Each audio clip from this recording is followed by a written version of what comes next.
Olá pessoal, estamos iniciando nosso processo de revisão para a segunda avaliação e nós vamos comentar os exercícios que foram enviados, tá? Então, a primeira questão, ela diz: um corpo abandonado de certa altura leva 5 segundos para chegar ao chão, sendo G, ou seja, a gravidade, igual a 10 metros por segundo ao quadrado, calcule. A letra A, ele quer que seja determinada a velocidade com a qual esse corpo chega ao chão. Então, a questão é que o objeto ele foi abandonado. Se esse objeto está sendo abandonado, nós sabemos que a sua velocidade inicial é zero, tá? Bem, ele está sendo abandonado de uma certa altura. E o texto diz que esse objeto, quando chega ao chão, passaram-se 5 segundos. Então ele quer que simplesmente seja determinado essa velocidade com que ele vai chegar ao chão, tá certo? É o que nós vamos determinar aqui. Bem, velocidade, nós sabemos que é velocidade inicial, que nesse caso, como ele está no mesmo sentido da gravidade, vamos adotar sinal positivo. E a gravidade vezes o tempo, tá certo? Só que nós sabemos aqui que a velocidade inicial dele é zero. Então, só para nós lembrarmos, sempre que um corpo ele está em queda livre, você, para determinar a sua velocidade em um determinado instante, é só pegar o valor da gravidade, aqui ele nos deu, esse valor da gravidade é 10. E o tempo que ele levou para chegar foi de 5 segundos. Pronto. Fazendo esse produto, vamos encontrar o valor de 50. Se é velocidade, então 50 metros por segundo. Esta é a resposta para o item A, ok? Bem, o item B, ele pede para que seja determinada a altura de onde esse corpo é abandonado, tá? Então, esse objeto, ele foi abandonado de uma determinada altura. O texto quer que seja determinada essa altura, nesse caso aqui é h, e nós sabemos que ele levou 5 segundos nesse processo, né, de queda. Bem, nesse caso, como ele foi abandonado, né, repito, a velocidade inicial dele é zero, então nós podemos desenvolver direto isso daqui, né? Então, nesse caso, é simplesmente a gravidade. Vai ser a gravidade que vai multiplicar o tempo ao quadrado dividido por 2, tá? Então, essa altura vai ser igual, a gravidade é 10, esse tempo aqui é 5, só que ele tem que estar ao quadrado, tá? E aí nós vamos ter que dividir isso aqui por 2, tá? Bem, como a gravidade ela está multiplicando o 5 ao quadrado, eu tenho a liberdade de fazer isso aqui. Então eu posso logo dividir, tá, o 10 pelo 2. Nós sabemos que isso vai dar 5. Então minha altura vai ser igual a 5, que vai multiplicar o 5 ao quadrado. 5 ao quadrado vai dar 25. Pronto, então o resultado para essa altura é só multiplicarmos o 25 pelo 5. Isso vai dar 125, tá ok? Então esta é a resposta para o nosso item B. Perceba que é um deslocamento, portanto isso daqui vai ser dado em metros, tá? Então esta é a resposta à questão, à pergunta do B, tá? Bem, a segunda questão ela diz: certo objeto é lançado a partir do chão com velocidade de 8 metros por segundo. Sendo a gravidade igual a 10 metros por segundo, calcule o tempo que o objeto leva para atingir a altura máxima. Tá legal? Então, vejamos aqui, tá? Esse objeto ele foi arremessado a partir do chão. Bem, Se ele está partindo do chão, obviamente, ele vai ter que sair daqui com uma determinada velocidade. Essa velocidade será a nossa velocidade inicial, que o texto diz que é de 8 metros por segundo. Esse objeto ele vai subir e vai atingir a altura máxima. Se aqui é a altura máxima, lembra, todo objeto ou qualquer corpo que é lançado para cima, chega um determinado momento que ele vai atingir a altura máxima. Nesse ponto ele vai parar e vai cair. Só que esse processo é tão rápido de inversão de movimento que nossos olhos não conseguem perceber. Mas o fato é que se ele atingir a altura máxima, então eu entendo que essa velocidade aqui é zero, tá certo? Bem, nós sabemos que tem o valor da gravidade, essa gravidade vale 10, e essa gravidade, ela sempre está voltada para baixo. O que ele quer saber é o tempo que ele levou para atingir a altura máxima, tá? Bem, eu posso trabalhar em função da velocidade, tá? Velocidade inicial, velocidade em função do tempo. Então aqui nós temos a nossa velocidade inicial. E aqui tem um porém, tá? A gravidade, ela está no sentido contrário do movimento. Então nós estamos analisando o movimento de subida. Eu sei que ele vai cair, mas a pergunta está sobre atingir a altura máxima, tá legal? Então aqui nós vamos ter que adotar um sentido. Não existe regra para você especificar, por exemplo, para baixo o sentido negativo e para cima o positivo ou vice-versa. Isso é opcional. Então, eu vou optar pelo seguinte, o sentido ascendente eu vou adotar como sendo o positivo e o descendente, tá, para baixo, eu vou adotar o negativo. Então, nesse caso aqui, eu vou colocar logo direto na minha fórmula a gravidade com sinal negativo, porque nesse movimento o móvel está contrário ao sentido da gravidade, tá bom? Isso pela orientação que nós adotamos aqui. Uma outra situação interessante é que quando esse móvel ele atinge a altura máxima, essa velocidade com que ele chega lá vai ser nula, porque ele vai parar e vai inverter o sentido do movimento. Então aqui vai ser 0, a velocidade inicial é 8, aqui menos 10 que é o valor da gravidade, né? Ele está contrário à gravidade, e aqui está o tempo que ele nos pediu na questão. Então, esse menos 10t, que está sendo subtraído de 8, eu vou jogar para o primeiro membro, então ele vai passar somando. Mas quem ele vai somar? Quem está lá. Quem está lá é o 0. Então vai passar esse 10t, representando um termo só, ele vai passar para lá somando. Dessa forma, quem fica no segundo membro é o 8, tá? Então o 8 fica aqui no segundo membro. Pois bem, o que nós sabemos que, obviamente, aí no primeiro membro, quando nós somarmos esse 0 mais 10, mais 10t, vai dar o próprio 10t, tá? Isso vai ser igual a 8. Então, esse 10 que está multiplicando o t, você sabe que vai passar para o segundo membro, dividindo. Então, o que nós vamos ter é 8 dividido para 10. Então, quando nós dividimos isso daqui, 8 dividido para 10, ou seja, dividir por 10, gente, é só acrescentar uma casa decimal, não é mesmo? Então, nesse caso, vai ficar 0,8. Se é tempo, nós vamos tratar em segundos, tá certo? Então, esta é a resposta para a segunda questão. Então, vamos seguir. Bom, pessoal, aqui na terceira questão, ele fala qual o valor da força resultante sobre um bloco que se desloca em linha reta com velocidade constante, tá?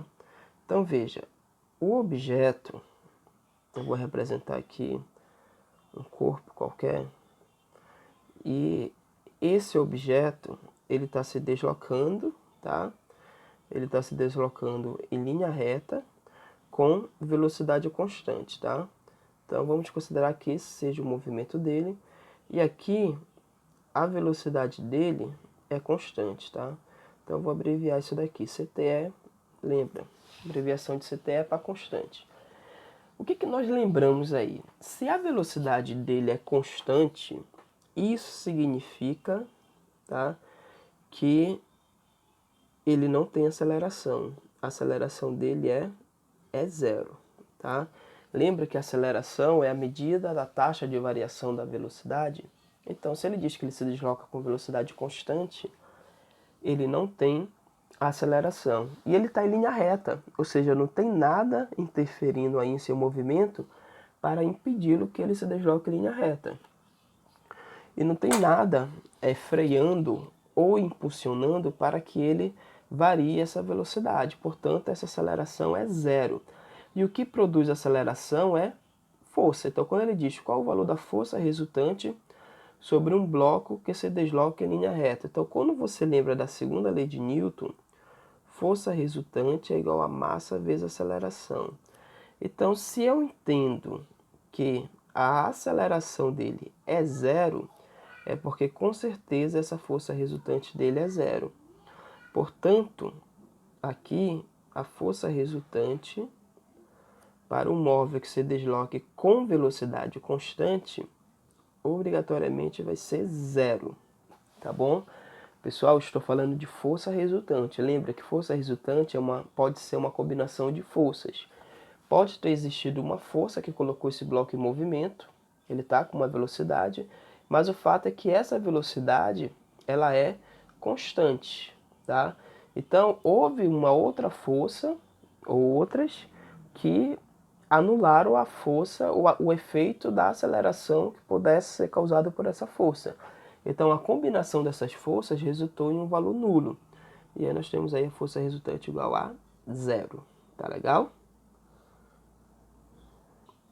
Olha, a quarta questão, ela coloca assim pra gente. Um jovem inicialmente sobre um cavalo dotado de certa velocidade é projetado para frente quando o animal interrompe o movimento bruscamente. Cite e explique a lei física que está diretamente relacionada com a descrição, tá? Então, veja bem, aqui nós colocamos entre aspas a palavra projetado. Por quê? Porque o garoto ele não vai ser projetado, tá? Então, quando o cavalo ele para bruscamente, o que acontece é que antes dessa ação, tanto o cavalo quanto o jovem estavam dotados de um movimento, tá? E o mesmo movimento, diga-se de passagem. Então a questão é que o cavalo resolveu parar, mas o rapaz que estava sobre o cavalo, ele não teve essa ação. Então a tendência é que ele continue em movimento, tá?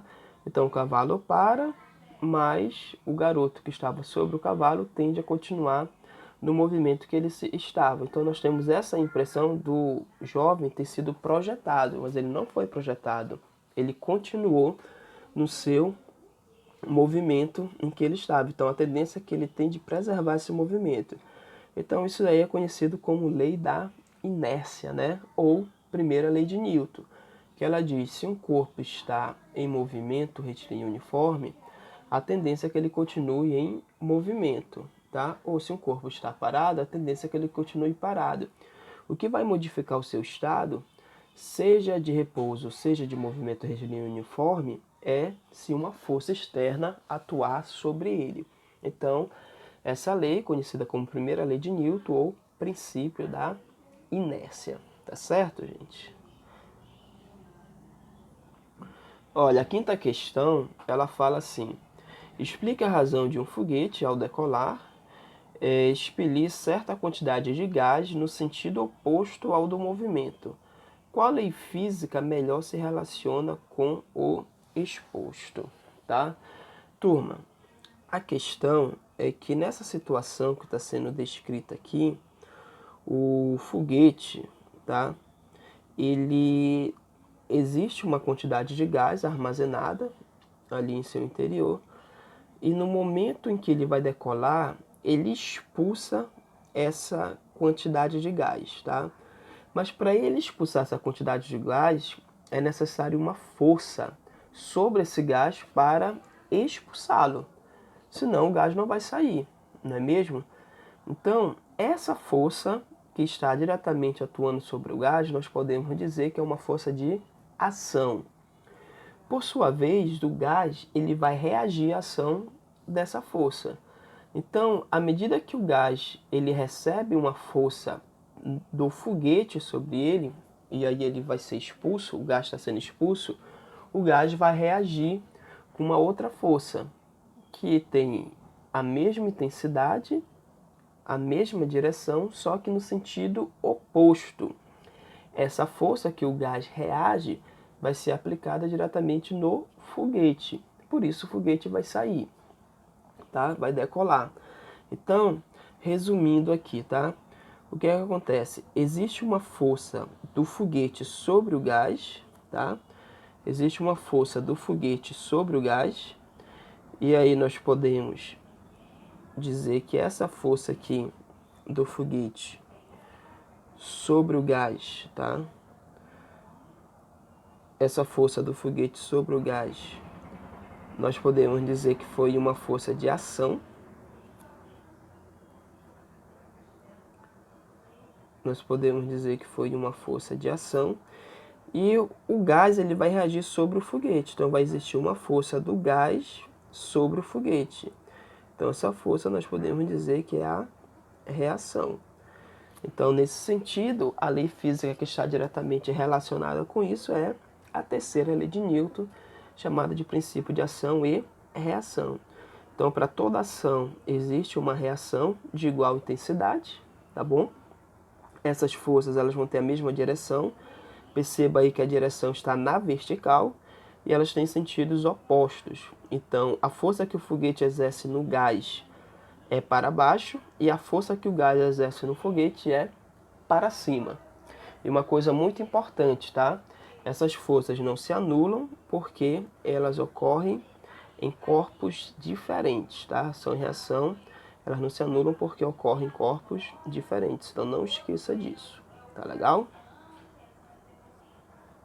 Bom, a sexta questão, ela fala assim: certo móvel de 6 kg se desloca com velocidade constante de 10 metros por segundo.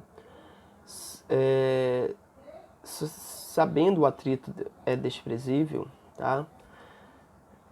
E que a partir de certo instante uma força de 12 newton é imprimida sobre o móvel, determine. Então, na letra A, ele pede que seja determinada aí a aceleração adquirida pelo móvel. Não está sendo considerado atrito aqui, tá, gente? Então, veja bem, este móvel, vou fazer um esqueminha aqui, ele vem dotado de uma certa velocidade, tá? Então, eu vou colocar aqui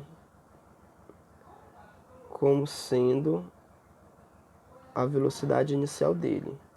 Essa velocidade inicial, ele diz na questão, que é de 10 metros por segundo. Então, vamos colocar aqui, tá?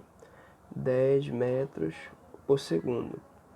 Só que aí, tá, sabendo que o atrito ele é desprezível e que a partir de certo instante uma força de 12 newton atua sobre o objeto. Então, bem aqui nós vamos ter uma força de 12 newton, tá bom? Então, essa força atua sobre o objeto, então ele vai ser empurrado. Se ele vai ser empurrado, essa velocidade vai aumentar. Por isso que surge a aceleração.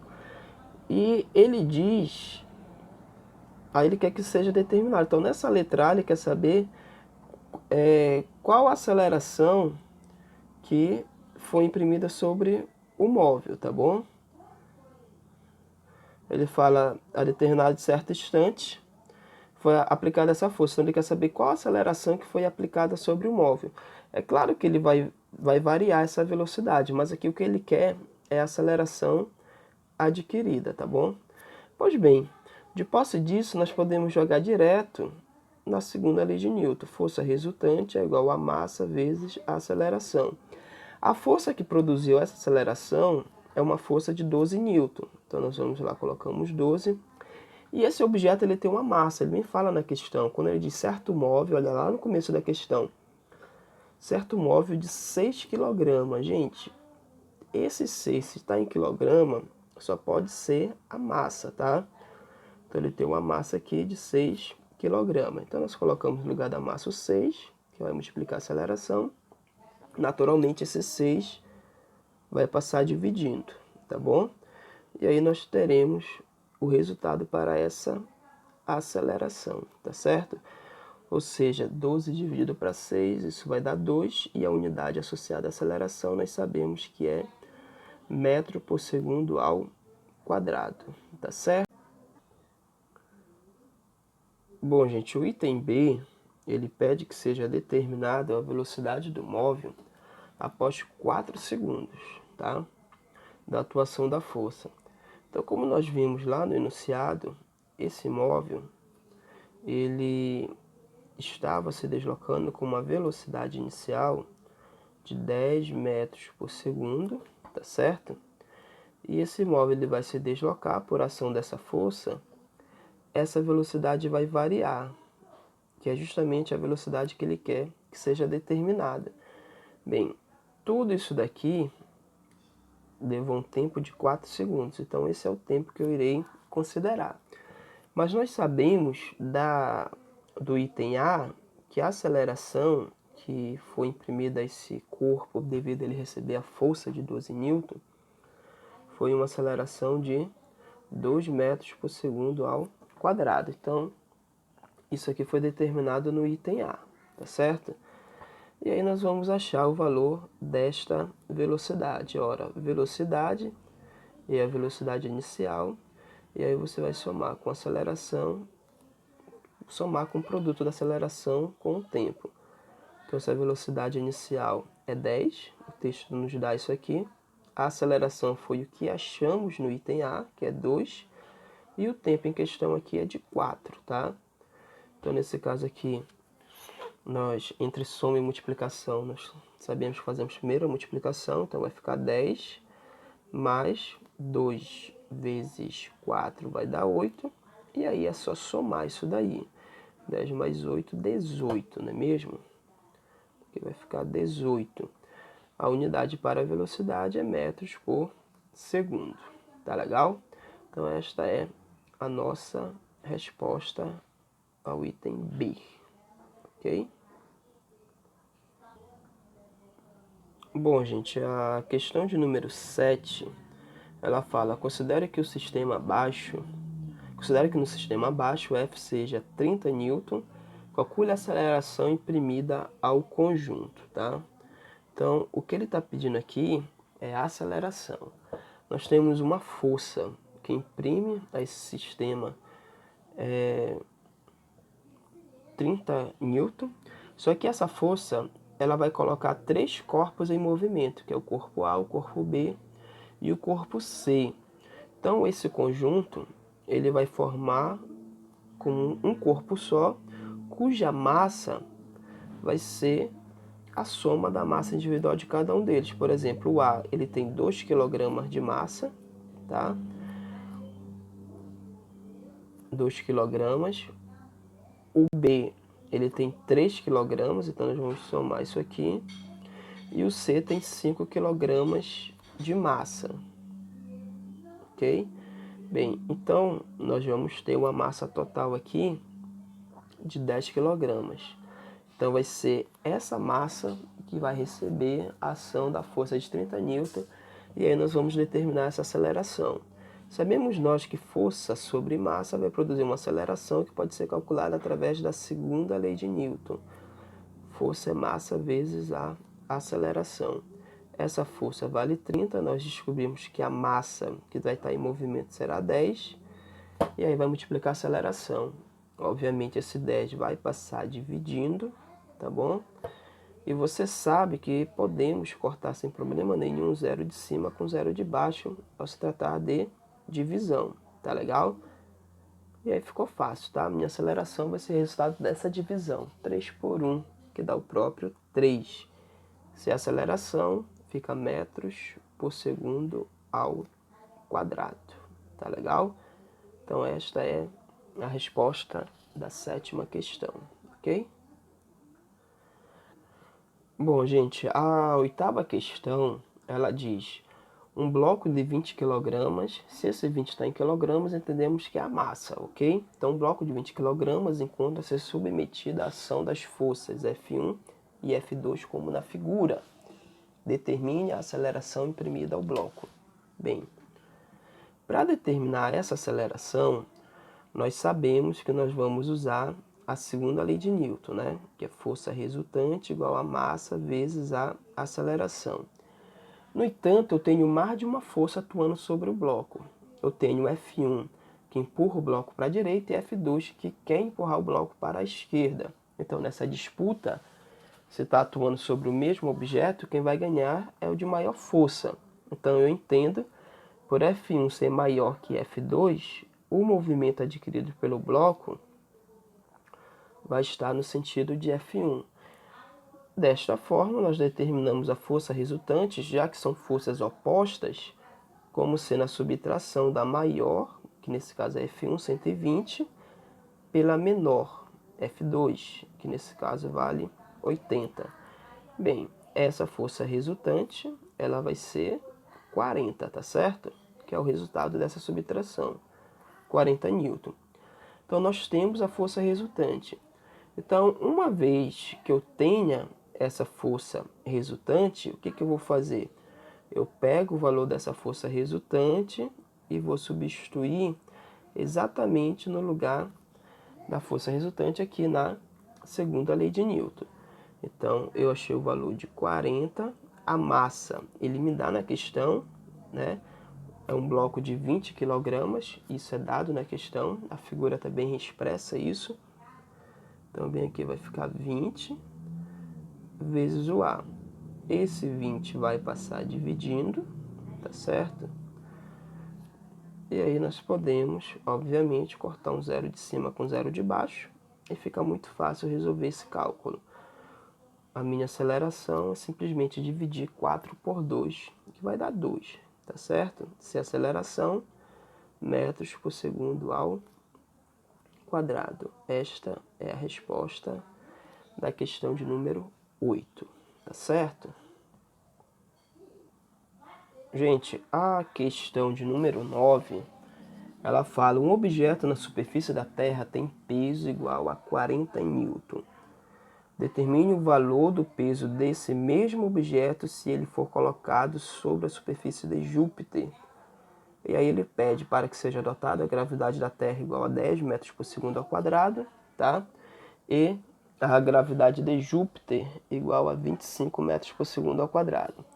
Veja bem, o que ele está querendo aqui nessa questão é que seja determinado o peso desse corpo quando ele estiver na superfície de Júpiter, tá? Então nós fazemos o seguinte: para eu determinar peso, tá? Eu sei que peso de qualquer corpo é dado pela massa desse corpo vezes a gravidade. Só que a questão é que ele quer que esse corpo ele esteja na superfície de Júpiter. Então, obviamente, eu tenho que usar a gravidade de Júpiter, tá certo? Então, esse peso vai ser igual à massa, que ele não me deu nessa questão, mas a gravidade que eu vou multiplicar aqui é 25. Então, nesse momento fica muito claro que eu só consigo resolver essa questão se eu tiver a massa desse objeto. Então, sem a massa, eu não consigo resolver essa questão, tá? Então, para determinar essa massa, ele me dá uma informação interessante, tá? Ele diz que quando esse corpo ele está na superfície da Terra, ele vai ter um valor de 40 newton, é o que o texto diz. Então, se eu usar a mesma definição de peso, de que peso é massa vezes a gravidade, entendendo então, se eu usar para o valor desse peso o valor de 40, é quando ele está na Terra. Então, eu tenho que usar a gravidade da Terra. E essa gravidade da Terra é 10. Então, bem aqui tem a massa. Então, você deve lembrar que a massa de um objeto ele é um fator constante. Que essa massa ela vai depender, ela depende da quantidade da matéria do corpo. Então, independe do local onde o corpo esteja. Ela sempre será constante. Então, não interessa se ele está na Terra ou se ele está em Júpiter. A massa vai ser a mesma. O que vai mudar é o peso, conforme o valor da gravidade. Então, veja bem, se na Terra ele tem um peso de 40 newton, eu vou associar esse 40 com a gravidade 10, que é a gravidade da Terra. Então, nesse formalismo, eu vou ter aqui, tá? eu vou ter 40, vou passar o 10 dividindo, e aí eu acho o valor dessa massa. Quando for dividido 10 por 4, nós podemos cortar aqui um zero de cima com um zero de baixo, e aí nós vamos achar o valor para essa massa de 4. Se é massa, então o resultado é quilograma, tudo bem? Pois bem, nesse sentido aqui, nós achamos a massa desse objeto no valor de 4 kg, e aí nós vamos pegar esse valor dessa massa, já que ela é constante, não interessa se ele está na Terra ou em Júpiter, nós substituímos aqui, ele foi lá para Júpiter, então a massa dele é 4. E aí basta que eu multiplique pela gravidade de Júpiter, que eu tenho o peso dele neste planeta, tá bom? Quando ele está nesse planeta. Então, nesse caso, 4 vezes 25 dá 100, tá? Se é peso, peso é um tipo de força, portanto, a unidade aqui vai ser Newton, tá certo?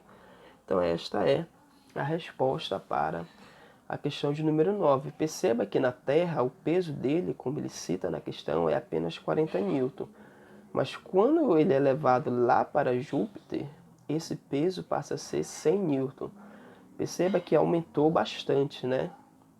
Nesse caso, porque a gravidade de Júpiter é maior que a gravidade da Terra. Então, quanto maior a gravidade de um planeta, maior será o peso do corpo na superfície desse planeta, tá bom? Então, esta é a questão de número 9.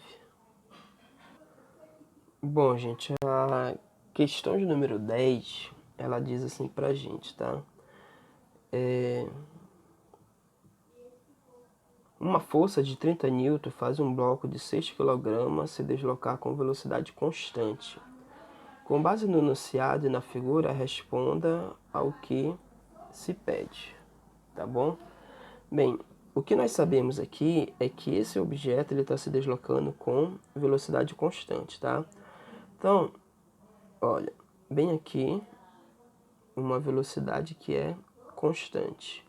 O que nós já vimos aqui é que se essa velocidade é constante, a aceleração vai ser zero.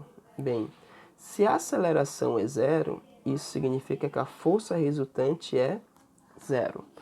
Então, antes de mais nada, se nessa questão nós temos uma força de 30 N atuando sobre esse objeto, então com certeza, tá? Com certeza, contrária a essa força, existe uma força que se opõe, tá? E para anular o efeito da aceleração, essa força só pode ser 30 N também, tá? Então vamos ver o que ele está nos pedindo nessa questão, tá certo? Então olha só, gente, na letra A ele fala: apesar de haver uma força atuando sobre o bloco, por que ele se desloca com velocidade constante, tá? Então, porque certamente quando esse objeto ele está se deslocando sobre essa superfície, mesmo que tenha essa força atuando sobre ele, tá? E ele está se deslocando com velocidade constante, é porque com certeza nessa superfície existe aqui atrito, tá? Existe uma força de atrito. E se ele está se deslocando com velocidade constante, é porque essa força de atrito ela eliminou a ação da força que atua diretamente sobre o bloco, tá? Essa força aí de 30 N, tá certo? Então, bem aqui existe uma força de 30 N que está atuando sobre o bloco. Então, o atrito eliminou a ação dessa força que iria produzir a aceleração sobre o bloco. Então, por isso ele se desloca com velocidade constante. Bem, nesse caso aqui, tá, gente, ele fala qual o valor da força resultante sobre o bloco. Já comentamos, né? Bem, todo objeto que se desloca com velocidade constante, que significa que a aceleração é igual a zero. Se a aceleração é igual a zero, é porque a força resultante será zero, ok? Olha, aqui no item C, ele quer que seja qual o valor do coeficiente da força de atrito entre o bloco e a superfície, tá, gente? Bem, pelo que já foi comentado aqui, a força resultante é zero, tá? Mas o que fez a força resultante ser zero?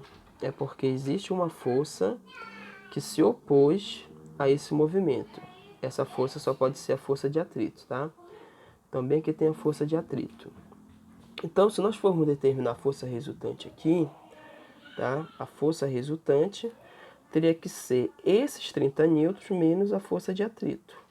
Mas o móvel, ele está se deslocando com velocidade constante, tá? Se ele está se deslocando com velocidade constante, como você viu, a força resultante é zero, tá? E aí, se a força resultante é zero, tá?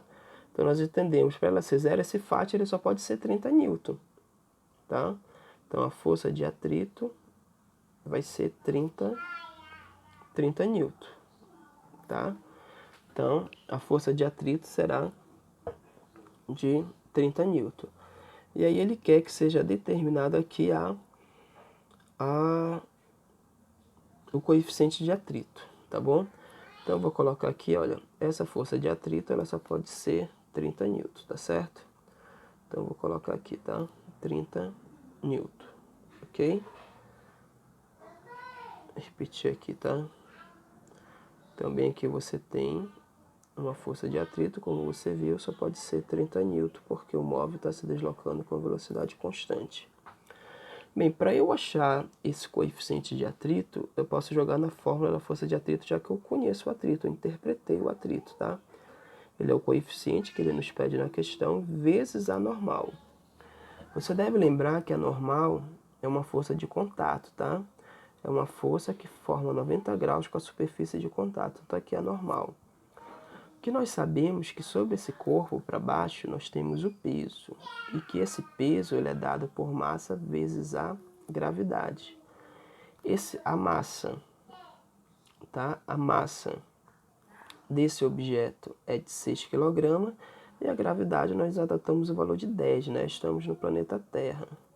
Nós temos a gravidade igual a 10, tá bom? Portanto, esse peso vai ser de 60 newton, tá? Mas por que é relevante nós calcularmos o peso aqui? Porque perceba que a normal está para cima e o peso está para baixo. Ambas atuam no corpo. E esse corpo ele não sobe e nem desce. Então, isso significa que a normal, sempre que o corpo está apoiado numa superfície horizontal, né, em equilíbrio vertical, então significa que a normal vai ser igual ao peso. Portanto, essa normal vai ser 60 newton, tá? O corpo está sobre uma superfície horizontal. Bem, a força de atrito vale 30, o coeficiente é o que queremos e a normal aqui, ela está sendo equivalente ao peso porque o corpo está apoiado numa superfície horizontal. E nós descobrimos que é 60. O 60 vai passar dividindo, tá? Aí ficou fácil determinar esse coeficiente, não é mesmo? Cortando o zero de cima com o de baixo, então nós vamos descobrir que o coeficiente é só fazer a divisão de 3 por 6. Isso vai dar meio, né? Então vai dar 0,5, tá bom? Lembra que coeficiente de atrito, ele é adimensional, ou seja, ele não tem unidade. Tudo bem? Esta é a resposta para o item C. Olha, o item D, ele fala pra gente qual o tipo de atrito entre o bloco e a superfície. Gente, se o bloco ele está deslizando pelaquela superfície, tá? Ou seja, ele está se deslocando com velocidade constante, então esse atrito ele é o atrito dinâmico, que eu também posso chamar de atrito cinético, tá certo? Bem simples, tá? Questão 11. A questão ela fala assim pra gente, devido à ação de uma força F, um bloco de 8 kg adquire aceleração de 2 metros por segundo ao quadrado. Sendo que entre o bloco e a superfície existe atrito, cujo coeficiente dinâmico seja 0,4, determine, tá? Então, na letra A, ele quer que seja determinada a força de atrito entre o bloco e a superfície, tá? Bem, para determinar essa força de atrito, nós sabemos que temos que determinar a força normal, tá? E aí fica fácil de determinar essa força de atrito. Bem, o coeficiente de atrito, ele fala pra gente que é de 0,4, tá certo? Então isso aqui é um dado na questão, tá? Ele nos dá o coeficiente de atrito, no valor de 0,4, tá? Bem, para eu determinar essa força de atrito, eu preciso da normal. Aí nós sabemos que a normal sobre esse objeto vai estar aqui para cima e que ela vai ser equivalente ao peso, já que ele está sujeito a... ele está sobre uma superfície horizontal, tá? Bem, para determinar esse peso, é massa vezes a gravidade, não é mesmo? Então o peso vai ser massa vezes a gravidade. A massa, o texto nos diz que é 8, a gravidade aqui é 10. Então esse peso vai ser de 80 newton, tá? Se o peso é 80 newton, então a normal, tá? A normal também será de 80 newton, tá? Porque você sabe que a normal vai ser equivalente ao peso, portanto, essa normal também será de 80 newton, tá bom? Pois bem, dessa forma nós vamos determinar essa força de atrito que ele nos pede aqui na letra A. A força de atrito é você pegar o coeficiente e multiplicar pela normal, tá? Então essa força de atrito vai ser igual. Esse coeficiente, o texto nos diz que é 0,4 e a normal acabamos de achar, 80, tá bom? Então essa força de atrito vai ser igual. Gente, se você tem problema em multiplicar com o número decimal, multiplique como se não existisse essa casa decimal. Então na hora que você multiplicar 4, tá, vezes 80, isso vai dar 320, tá certo? E aí você lembra da casa decimal. O número que é decimal é o 0,4, tem um número após a vírgula. Então o resultado do produto envolvendo esse 0,4 também tem que ter um número após a vírgula. Então eu vou colocar a vírgula aqui, fica 32,0. O zero após a vírgula você pode ignorar, tá certo?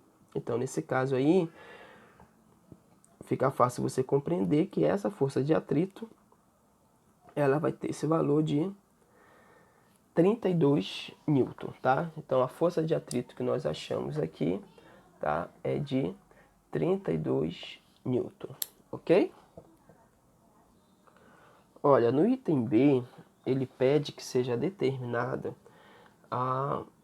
o valor da força F, tá? Então o que ele quer que seja determinado aqui é o valor dessa força F.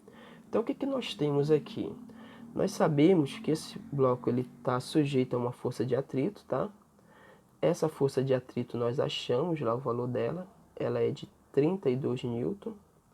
Acabamos de achar o valor dessa força de atrito, tá? 32 newton, tá bom?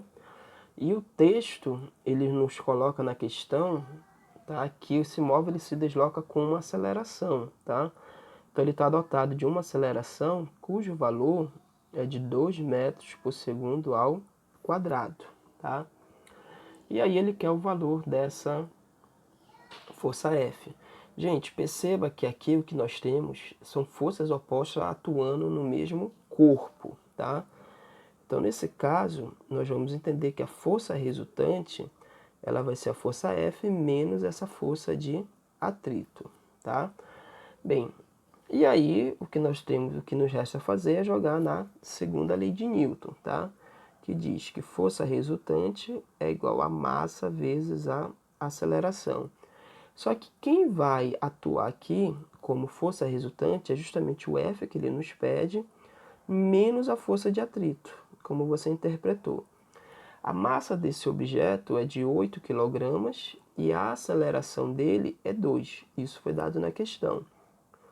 Então, bem aqui nós vamos ter o F que queremos, menos a força de atrito que já foi encontrado, que é 32. E do outro lado, você vai multiplicar 8 vezes 2. Isso dá 16, tá? Bem, o que eu quero é o F. Então, eu vou passar o 32 lá para o segundo membro. Ele vai inverter a operação. Se ele está subtraindo, ele vai passar somando o 16 que está lá, tá bom? Então vai ficar isso aqui. Ou seja, o valor da força F é só executar essa soma, tá legal? Que vai dar 48, tá certo isso, gente? Se é força, então a unidade é Newton, tá ok? Bem, gente, a resposta para essa questão, tá? É 48. E aqui a gente encerra, tá? Esse processo de essa primeira revisão. Então na próxima aula nós vamos continuar, tá ok? Então aproveite os estudos, se dedique, que certamente você terá bons resultados. Um forte abraço a todos, fique com Deus e até o nosso próximo encontro.